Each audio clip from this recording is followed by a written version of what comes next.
First நான் 2022 start பண்ணும்போது எனக்கு இன்னொரு பேபி இருக்காங்க. 2.5 இயர்ஸ் ஆச்சு. எனக்கு அவ பாப்பா பொறந்த டைம். நான் ஃபர்ஸ்ட் 2, 3 ரேஸ்க்குலாம் கிட்டத்தட்ட போகவே இல்ல. ஒரு 4 மந்த்ஸ் கழிச்சு தான் போக ஆரம்பிச்சேன். ஓகே. அவன் விழுகுறான்னு சொல்லும்போது நான் எங்க வீட்ல உட்காந்து அழுவேன். ஸோ நமக்கு பார்க்கும்போது அவங்க அப்பாவுக்கு அது பார்த்து பார்த்து பழக்கமாயிருச்சு. ஸோ அவங்களுக்கு அந்த தைரியம் இருக்கும். எனக்கு கொஞ்சம் பயமா இருந்துச்சு. பட் நானும் கூட போக போக அவன் கீழ விழுந்தாலும் ஒண்ணும் இல்ல எந்திரி அப்படின்னு சொல்லி. ஏன்னா யாருமே இப்ப நம்ம எழுந்து நடக்கிறோம். பேபியா இருக்கும்போது கீழ விழுகாம எந்திரிச்சு நடக்க முடியாது. ஸோ அந்த மாதிரி தான். நம்ம அதுக்கான சேஃப்டி கியர்ஸ் போட்டுக்குவோம். இந்த பைக் ரேஸ்னா சும்மா ஜஸ்ட் லைக் தட் எடுத்து ஹெல்மெட் போட்டு ஓட்டுறது கிடையாது. இவங்களுக்கு ப்ரொடெக்ஷன் கியர்ஸ்னு எல்லாமே இருக்கு. அந்த டோட்டல் கியர்ஸே பார்த்தீங்கன்னா ஒரு 1,00,000 ரூபா வரும். ஓகே. அது எல்லாமே நம்ம போட்டு அனுப்புறதுனால நமக்கு இது வந்து இவங்க ஓட்டுறது வந்து ஆக்சுவலி டர்ட் பைக்குங்காட்டிக்கு மண்ணில் தான் ஓட்டுவாங்க. ரோட் ரேசிங் கிடையாதுங்க, சர்க்கியூட் கிடையாது. ஸோ சேஃப்டி ஜாஸ்தி இருக்கு. உண்மையை சொல்ல போனா இன்ஜுரி இல்லாம நம்ம எப்படி அவங்களுக்கு சொல்லி கொடுக்குறோங்கிறதா விஷயம். அடி விழுகும், மேஜரா இருக்காது. இவங்க குழந்தைங்க காட்டிக்கு இப்போதைக்கு மேஜரா இருக்காது. இன்ஜுரி இல்லாம இருக்காது எதுவுமே. யாருக்கு என்ன நடக்கும் நமக்கு தெரியாது.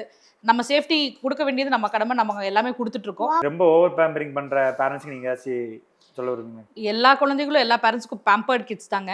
நாங்களும் நம்ம எல்லாருமே குழந்தையா இருந்து வந்தவங்க தான்.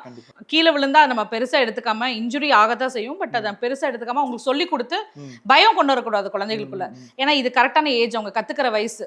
அந்த 10 வயசுக்குள்ள கத்துறதா வந்து ஃபிளெக்சிபிளா அவங்க ஃபிளெக்சிபிலிட்டி அவங்களுக்கு கொடுக்கும், மோல்டு பண்ணி கொடுக்கும். ஸோ இந்த வயசுல அவங்க கத்துக்கிட்டாங்கன்னா ஃபியூச்சர்ல நம்ம ஹெல்ப்பே இல்லாம அவங்க வந்து ஒரு ஹைட்ஸ்க்கு அவங்க ரீச் ஆயிடுவாங்க.